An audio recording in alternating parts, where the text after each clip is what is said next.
തിരുനബി സഹിഷ്ണുതയുടെ സ്നേഹദൂതൻ എന്ന ഒരു വിഷയത്തെ എന്നൊരു ടൈറ്റിലിനെ ആസ്പദമാക്കി സംസാരിക്കുക എന്നതാണ് നമ്മുടെ ദൗത്യം. ആദ്യം തന്നെ നിങ്ങളോട് പറയാനുള്ളത്, ഇൻഷാ അല്ലാഹ് സമയം 10 മണി ആയിട്ടുണ്ട്. ഈ ഒരു അവസരത്തിൽ ഒരു സുദീർഘമായ ഒരു പ്രഭാഷണം നടത്തുമ്പോൾ നിങ്ങൾക്ക് ബുദ്ധിമുട്ടാണെന്നറിയാം അല്ലേ. എല്ലാ ആളുകളും നാളെ രാവിലെ എണീറ്റ് ജോലിക്ക് പോകേണ്ട ആളുകളാണ്. ഒരു മാക്സിമം ഒരു 11 മണി അല്ലേ, 11-11:30 അല്ലേ, ഇൻഷാ അല്ലാഹ് ഒരു 11:30 മണി വരെ ഇൻഷാ അല്ലാഹ് അള്ളാഹു തൗഫീഖ് ചെയ്താൽ നമ്മൾക്ക് അഭിമുഖീകരിക്കാം. അള്ളാഹു സ്വീകരിക്കട്ടെ. പ്രത്യേകിച്ച് അള്ളാഹുവിൻ്റെ ഹബീബ് സല്ലല്ലാഹു അലൈഹി വസല്ലമ തങ്ങളൊന്നും ഒരു സുദീർഘമായ പ്രഭാഷണം നടത്തിയിട്ടില്ലെന്നാണ്, വളരെ വിരളമായിട്ട് അങ്ങനെ സംസാരിച്ചിട്ടുള്ളൂ. നിങ്ങളുടെ സ്വാതന്ത്ര്യമാണ്, നിങ്ങളെ ബുദ്ധിമുട്ടിക്കാനോ വിഷമിപ്പിക്കാനോ താല്പര്യമില്ല. അള്ളാഹു ഇത് സ്വീകരിക്കട്ടെ. ഏതായാലും എൻ്റെ പ്രിയമുള്ള മുഅ്മിനീങ്ങളെ, ഒരു കാലത്ത് നമ്മുടെ ഗൾഫ് മേഖലകളിൽ ഇങ്ങനെ ആള് കൂടണമെങ്കിൽ ഏതെങ്കിലും സിനിമാ താരങ്ങളോ അല്ലെങ്കിൽ ഏതെങ്കിലും സെലിബ്രിറ്റികളോ വരണമായിരുന്നു. പക്ഷേ അള്ളാഹുവിൻ്റെ അപാരമായ അനുഗ്രഹം കൊണ്ട് ഇന്ന് അൽഹംദുലില്ലാഹ് നമ്മുടെ കേരളക്കരയിലുള്ള എല്ലാ പ്രവാസി സുഹൃത്തുക്കളൊക്കെ സജീവമായി ദീനുമായി ബന്ധപ്പെട്ടുകൊണ്ടിരിക്കുന്നു എന്ന വാർത്ത വളരെ സന്തോഷമാണ്. നിങ്ങളുടെയൊക്കെ ആത്മാർത്ഥമായുള്ള ദുആയിൽ ഈ വിനീതനെയും ഉൾപ്പെടുത്തണമെന്ന് സാന്ദർഭികമായി ഉണർത്തുകയാണ്. എല്ലാ വേദികളിലൊക്കെ നിങ്ങൾക്ക് വേണ്ടി പ്രത്യേകം ദുആ ചെയ്യുന്ന ആളാണ്. ഗൾഫിൽ ജോലി ചെയ്ത് ഭാര്യമാരെ കാണാതെ, കുടുംബങ്ങളെ കാണാതെ, മക്കളെ കാണാതെയൊക്കെ 2-3 വർഷമൊക്കെ വിയർപ്പ് നീരാക്കി ജോലി ചെയ്യുന്ന ആളുകളാണ്. അള്ളാഹു ഇതൊക്കെ സ്വീകരിക്കട്ടെ അല്ലേ. ഒരുപാട് ദോഷങ്ങൾ അള്ളാഹു റബ്ബ് സുബ്ഹാനഹു വ തആല ചില ദോഷങ്ങൾ പുറത്തു കൊടുക്കുന്നത് ജോലി ചെയ്യുമ്പോഴുള്ള ആ ഒരു പ്രയാസം കൊണ്ട് എന്നാണ്. തൗബ ചെയ്താൽ സ്വീകരിക്കുന്ന ദോഷങ്ങളുണ്ട്. തൗബ ചെയ്യാതെ സ്വലാത്ത് കൊണ്ട് അള്ളാഹു പുറത്തു കൊടുക്കുന്ന ദോഷങ്ങളുണ്ട്. സുന്നത്ത് നിസ്കാരങ്ങൾ കൊണ്ട് പുറത്തു കൊടുക്കുന്ന ദോഷങ്ങളുണ്ട്. പക്ഷേ ചില ദോഷങ്ങൾ അള്ളാഹു പുറത്തു കൊടുക്കണമെങ്കിൽ അതിന് അൽഹമ്മു ബിൽ മഈശ, ജോലിയുമായി ബന്ധപ്പെട്ട എന്തെങ്കിലും വിഷമങ്ങൾ അനുഭവിക്കുമ്പോഴാണ് അള്ളാഹു പുറത്തു കൊടുക്കുക എന്ന് റസൂലുള്ളാഹി സ്വല്ലല്ലാഹു അലൈഹി വസല്ലം നമ്മോട് പഠിപ്പിച്ചിട്ടുണ്ട്. അള്ളാഹു നമ്മുടെ ജോലിയിൽ ബർക്കത്ത് ചെയ്യട്ടെ. അള്ളാഹു നമ്മുടെ കുടുംബങ്ങളിലും മക്കളിലും ബർക്കത്ത് ചെയ്യട്ടെ. ജോലിയിൽ എല്ലാ കാര്യങ്ങളിലും അള്ളാഹു ഖൈറും റാഹത്തും ചെയ്യട്ടെ എന്ന് ആത്മാർത്ഥമായി ദുആ ചെയ്യുകയാണ്. റസൂലുള്ളാഹി സ്വല്ലല്ലാഹു അലൈഹി വസല്ലം തങ്ങളെ അള്ളാഹു അയച്ചത് തന്നെ ലോകത്തിന് സഹിഷ്ണുതയുമായിട്ടാണ്, ലോകത്തിന് കാരുണ്യവുമായിട്ടാണ്. ബിസ്മില്ലാഹിർ റഹ്മാനിർ റഹീം. വമാ അർസൽനാക ഇല്ലാ റഹ്മതൻ ലിൽ ആലമീൻ. നബിയേ, അങ്ങയെ ഞാൻ ലോകത്തേക്ക് പറഞ്ഞയച്ചത് ലോകത്തിന് കാരുണ്യമായിട്ടാണ്. ലോകമെന്ന് പറയുമ്പോൾ അത് വെറും മുസ്ലിമീങ്ങളായ ആളുകൾക്ക് മാത്രമല്ല, അമുസ്ലിമീങ്ങളും മൃഗങ്ങളും ജിന്ന് ഇൻസ് ഉറക്കങ്ങൾക്ക് എല്ലാ ആളുകൾക്കും അള്ളാഹുവിൻ്റെ ഹബീബ് കാരുണ്യമാണ്. അള്ളാഹു തന്നെ കാരുണ്യമാണ്. ബിസ്മില്ലാഹിർ റഹ്മാനിർ റഹീം. അള്ളാഹുവിൻ്റെ നാമം കൊണ്ട് ഞാൻ തുടങ്ങുന്നു. അർ റഹ്മാൻ, ലോകത്തിന് കാരുണ്യം നൽകുന്ന. അർ റഹീം, അല്ലേ, നന്മ ചെയ്ത ആളുകൾക്കും ചെയ്യാത്ത ആളുകൾക്കും ദുനിയാവിലും ആഖിറത്തിലും കാരുണ്യം ചെയ്യുന്ന സർവശക്തന്റെ നാമം കൊണ്ടാണ് തുടങ്ങുക എന്നാണ് നമ്മുടെ ഖുർആനിന്റെയൊക്കെ തുടക്കത്തിൽ നമ്മൾക്ക് കാണാൻ സാധിക്കുന്നത്. അള്ളാഹു തന്നെ റഹ്മത്താണ്. അള്ളാഹു തആല പറയുന്നുണ്ട്, കതബ അലാ നഫ്സിഹിർ റഹ്മ.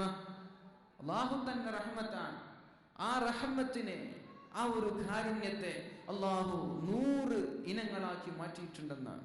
100%, 100% അള്ളാഹു നമ്മുടെ കാരുണ്യത്തെ മാറ്റി മറിച്ചിട്ടുണ്ടെന്നാണ്. അതിൽ നമ്മൾക്കറിയുന്ന സംഭവമാണ്. 99 ഭാഗവും അള്ളാഹുവിൻ്റെ അടുത്താണ്. വഅൻസല ഫിൽ അർളി ജുസ്അൻ വാഹിദ. അള്ളാഹു ലോകത്തേക്ക് കാരുണ്യം അയച്ചു കൊടുത്തത് ഒരൊറ്റൊരു ഭാഗമാണ്, ബാക്കി മുഴുവനും അള്ളാഹുവിൻ്റെ അടുത്താണ്. അതിൽ നിന്നാണ് ഉമ്മമാര് മക്കളോട് ചെയ്യുന്ന കാരുണ്യം അല്ലേ. നമ്മൾക്കറിയാം, ചെറിയ ചെറിയ പക്ഷിക്കുഞ്ഞുങ്ങളൊക്കെ എന്തെങ്കിലും വന്യജീവികളോ ഹിംസ്ര ജന്തുക്കളോ വരുമ്പോൾ അതിന്റെ ചിറകുകൾക്കിടയിൽ ഒരുമിച്ച് കൂട്ടുന്നത് ഈ ഒരൊറ്റ ഒരു കാരുണ്യത്തിന്റെ അംശമാണ്. ഉമ്മമാര് മക്കളോട് ചെയ്യുന്നത്, ഉപ്പമാര് മക്കളോട് ചെയ്യുന്നത്, മൃഗങ്ങൾ അവരുടെ മക്കളോടൊക്കെ ചെയ്യുന്നത് ഇതിന്റെ ഭാഗമാണ്. ഈ ഒരൊറ്റ ഒരു റഹ്മത്തിന്റെ ഭാഗമാണ് എന്ന് റസൂലുള്ളാഹി സ്വല്ലല്ലാഹു അലൈഹി വസല്ലം നമ്മോട് പഠിപ്പിക്കുന്നുണ്ട്. മഹാനായ റസൂലുള്ളാഹി സ്വല്ലല്ലാഹു അലൈഹി വസല്ലം ഒരു ഹദീസ് നമ്മോട് പഠിപ്പിക്കുന്നുണ്ട്. അള്ളാഹുവിന്റെ കാരുണ്യം എന്താണ് എന്ന് മനസ്സിലാക്കിക്കൊണ്ട് മുസ്ലിമീങ്ങളായ സഹോദരങ്ങൾ, അള്ളാഹുവിന്റെ ഹബീബ് പറയുകയാണ്, എല്ലാ ദിവസവും അള്ളാഹുവിന്റെ സന്നിധിയിലേക്ക് ഭൂമി ചെന്നുകൊണ്ട് പറയുമത്രേ, അള്ളാഹുവേ ഭൂമിയിലുള്ള ഒരുപാട് ആളുകൾ നിന്റെ ഭക്ഷണം കഴിച്ചുകൊണ്ടാണ് അവർ ജീവിക്കുന്നത്. യാ റബ്ബ്, അല്ലാഹുവേ, അബ്തലിഉ ഇബ്ന ആദം, ആദമിന്റെ പുത്രന്മാരെ, ആദം സന്തതികളെ ഞാൻ നശിപ്പിച്ചു കളയട്ടെ, അവരെ ഞാൻ വിഴുങ്ങിക്കളയട്ടെ റബ്ബേ എന്ന് എല്ലാ ദിവസവും ഭൂമി അല്ലാഹുവിനോട് ചോദിക്കുമത്രേ. അഖല മിൻ റിസ്ഖിക, നിന്റെ ഭക്ഷണമാണല്ലോ അവർ കഴിക്കുന്നത്. വലം യശ്കുറുക, നിന്നോടവർ നന്ദി ചെയ്യുന്നില്ലല്ലോ. അല്ലാഹുവിന്റെ ഭക്ഷണം, അല്ലാഹു നൽകിയ സൗന്ദര്യം, അല്ലാഹു നൽകിയ ആരോഗ്യം, അല്ലാഹു നൽകിയ ജോലി, ഇതൊക്കെയുണ്ട്. എന്നിട്ട് നിന്നോട് ശുക്ർ ചെയ്യാതെ ആയിരക്കണക്കിന് ആളുകൾ ഇവിടെയുണ്ട് റബ്ബേ. അതുകൊണ്ട് യാ റബ്ബ്, അല്ലാഹുവേ, യാ റബ്ബി, അല്ലാഹുവേ, അവരെ ഞാൻ വിഴുങ്ങിക്കളയട്ടെ എന്ന് ഭൂമി അല്ലാഹുവിനോട് ചോദിക്കുമത്രേ. അല്ലാഹുവിന്റെ സന്നിധിയിലേക്ക് പർവ്വതങ്ങൾ പോകുന്നുണ്ട്. വതഖൂലുൽ ജിബാൽ, പർവ്വതങ്ങൾ അല്ലാഹുവിന്റെ സന്നിധിയിലേക്ക് ചെന്നുകൊണ്ട് അല്ലാഹുവിനോട് പറയുമത്രേ, യാ റബ്ബി, എന്റെ റബ്ബേ, എന്റെ രക്ഷിതാവേ, ദഅനി, എന്നെ നീ വിടണം, ഞാൻ ഭൂമിയിലുള്ള ആളുകളെ ചതച്ച് കൊന്നുകളയട്ടെ. പർവ്വതവും അല്ലാഹുവിനോട് ദിവസവും പറയുമത്രേ. ഭൂമി പറയുന്നുണ്ട്, പർവ്വതവും പറയുന്നുണ്ട് അല്ലാഹുവിനോട്. വതഖൂലുസ് സമാ, ആകാശവും അല്ലാഹുവിനോട് പറയുന്നുണ്ട്, റബ്ബി റബ്ബി, അല്ലാഹുവേ, ഞാൻ നിന്റെ അടിമകളെ കഷ്ണം കഷ്ണങ്ങളായി ആകാശങ്ങളിൽ നിന്ന് വലിച്ചെറിഞ്ഞു കൊന്നുകളയട്ടെ. എന്റെ ഇവിടെയൊക്കെ പ്രശ്നം, അഖല മിൻ റിസ്ഖിക, നിന്റെ ഭക്ഷണമാണ് അവർ കഴിക്കുന്നത്. അഖല മിൻ റിസ്ഖിക, നിന്റെ ഭക്ഷണമാണ് അവർ കഴിക്കുന്നത്. വലം യശ്കുറുക, നിന്നോടവർ നന്ദി ചെയ്യുന്നില്ലല്ലോ. നന്ദി ചെയ്യാത്ത ആളുകളെ നമ്മൾക്ക് എന്നും ദേഷ്യമാണ്, അല്ലെ? മക്കളുണ്ട്, അതിലെ ഉമ്മയോട് ഉപ്പയോട് ആരാണ് റെസ്പെക്ട് നൽകുന്നത്, ആരാണ് ആദരിക്കുന്നത്, അവരോട് പ്രത്യേക സ്നേഹമാണ് ഉമ്മമാർക്ക്. മക്കള്, ചില ആളുകള് ഉമ്മമാര് പറഞ്ഞതനുസരിക്കാതിരിക്കുമ്പോ, ആ പടച്ചോനെ, ഇതിനെക്കാളൊന്നുള്ളത് ഏതെങ്കിലും ഒരു നായക്കുട്ടിയെ വളർത്താമായിരുന്നു എന്ന് പോലും ചിന്തിക്കുന്ന രക്ഷിതാക്കളുണ്ട്, അല്ലേ? ഇത് ഞാൻ പറഞ്ഞതല്ല, അല്ലാഹുവിന്റെ ഹബീബ് സല്ലല്ലാഹു അലൈഹി വസല്ലം 1400 വർഷങ്ങൾക്ക് മുമ്പ് പറഞ്ഞ വാക്കുകളാണ്. യഖൂലു ഫീ ആഖിരിസ് സമാൻ, അവസാന കാലഘട്ടം വരുമ്പോൾ രക്ഷിതാക്കൾ ചിന്തിക്കുന്ന ഒരു കാലം വരാനുണ്ട്. എന്താണ് അവർ ചിന്തിക്കുന്നത്? അല്ലാഹുവേ, ഒരു നായക്കുട്ടിയെ വളർത്തലായിരുന്നു എനിക്ക് എന്റെ മക്കളെ വളർത്തുന്നതിനേക്കാൾ ഉത്തമമെന്ന് ചിന്തിക്കുന്ന ഒരു കാലം നമ്മളിലേക്ക് വരുമെന്ന് റസൂലുള്ളാഹി സ്വല്ലല്ലാഹു അലൈഹി വസല്ലം. അങ്ങനെ ചിന്തിച്ചിട്ടുണ്ടോ നമ്മളാരെങ്കിലും? ഉണ്ടാകും. അല്ലാഹു നമ്മുടെ മക്കളെയൊക്കെ സ്വാലിഹീങ്ങളിൽ പെടുത്തട്ടെ. ആകാശം അല്ലാഹുവിനോട് പറയുന്നുണ്ട്, അതേപോലെ തന്നെ കടൽ അല്ലാഹുവിനോട് പറയുന്നുണ്ട്, അല്ലാഹുവേ, ദഅനി, എന്നെ നീ വിടണം റബ്ബേ, ഭൂമിയിലുള്ള സകല ആളുകളെയും ഞാൻ മുക്കിക്കളയട്ടെ, ഒന്നിനെയും വെക്കാതെ ഒരു സുനാമിയായി, ഒരു വെള്ളപ്പൊക്കമായി ഞാൻ കൊന്നുകളയട്ടെ എന്ന് കടലും അല്ലാഹുവിനോട് പറയുന്നുണ്ട്. എല്ലാ സ്ഥലത്തും പ്രശ്നം എന്താണ്?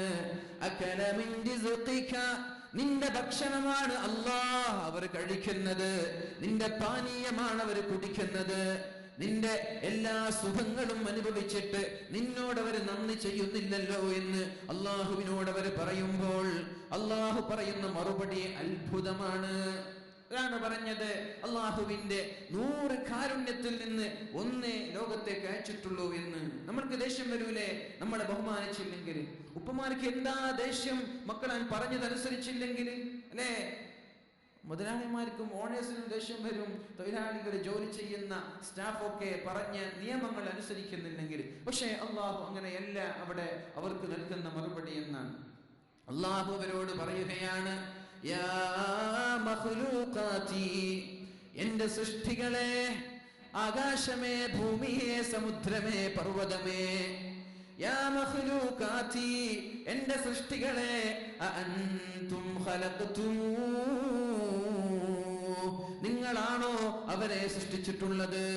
അഅൻതും ഖലഖ്തുമൂ, നിങ്ങളാണോ മനുഷ്യനെ സൃഷ്ടിച്ചത്? അല്ലല്ലോ, ഞാനല്ലേ അവരെ സൃഷ്ടിച്ചത്. അപ്പോഴാണ് ഭൂമികൾ പറയുന്നത്, സൃഷ്ടികൾ പറയുന്നത്, ലാ യാ റബ്ബനാ, ഞങ്ങളല്ല റബ്ബേ, ഞങ്ങൾ ആരെയും സൃഷ്ടിച്ചിട്ടില്ല റബ്ബേ. അപ്പോഴാണ് അല്ലാഹു പറയുന്നത്, ലൗ ഖലഖ്തുമൂഹും ലറഹിംതുമൂഹും, നിങ്ങളായിരുന്നു മനുഷ്യനെ സൃഷ്ടിച്ചിരുന്നതെങ്കിൽ നിങ്ങൾ അവരോട് കാരുണ്യം കാണിക്കുമായിരുന്നു. അല്ലാഹുവിന് നമ്മോടുള്ള കാരുണ്യം അല്ലാഹു പഠിപ്പിക്കുകയാണ്. എന്തേ അല്ലാഹു മനുഷ്യരോട് കാരുണ്യം കാട്ടുന്നത്? എന്തേ? അല്ലാഹുവാണ് നമ്മളെ സൃഷ്ടിച്ചിട്ടുള്ളത്. ഏതൊരു കാലത്താണ് നമ്മൾ നിലനിൽക്കുന്നത്? നമ്മുടെ ഈ ഒരു ടൈറ്റിലിന്റെ പ്രസക്തി എന്താണ്? അല്ലാഹുവിന്റെ ഹബീബ് സല്ലല്ലാഹു അലൈഹി വസല്ലം പറയുന്നുണ്ടല്ലോ, യകൂലു ഫീ ആഖിരി സമാൻ, അവസാന കാലഘട്ടം വരുമ്പോൾ അല്ലാഹു തആല 4 കാര്യങ്ങളെ ഭൂമിയിൽ നിന്ന് ഉയർത്തുമത്രേ. 4 കാര്യം അല്ലാഹു ഭൂമിയിൽ നിന്ന് ഉയർത്തുകയാണ് അവസാന കാലഘട്ടം വരുമ്പോ.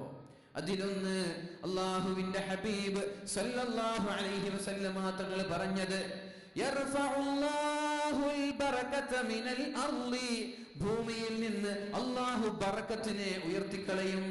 ശമ്പളം എത്രയാ? 3000 ഉണ്ട്. നാട്ടിൽ തന്നെ ട്ടോ. ഇവിടുത്തെ 3000 ഉണ്ട്, 12000 ഉണ്ട്. പക്ഷേ കയ്യിലൊന്നും ബാക്കിയില്ല. എന്തേ? യർഫഉല്ലാഹുൽ ബറകത മിനൽ അർളി, ഭൂമിയിൽ നിന്ന് അല്ലാഹു ബറക്കത്തിനെ ഉയർത്തിക്കളയും. 90 വർഷം ജീവിച്ചിട്ടുണ്ട്, പക്ഷെ ജീവിച്ചത് തികഞ്ഞിട്ടില്ല. ഒരുപാട് മക്കളുണ്ട്, ആ മക്കളെ കൊണ്ട് ഉപയോഗമില്ല.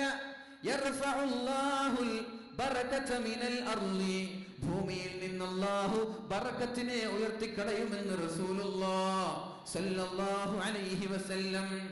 രണ്ടാമത് പറഞ്ഞത്, വയർഫഉല്ലാഹുർ റഹ്മത മിനൽ ഖുലൂബ്, മനുഷ്യന്റെ ഹൃദയങ്ങളിൽ നിന്ന് സഹിഷ്ണുത എന്ന ഒരു പദം അല്ലാഹു ഉയർത്തിക്കളയും.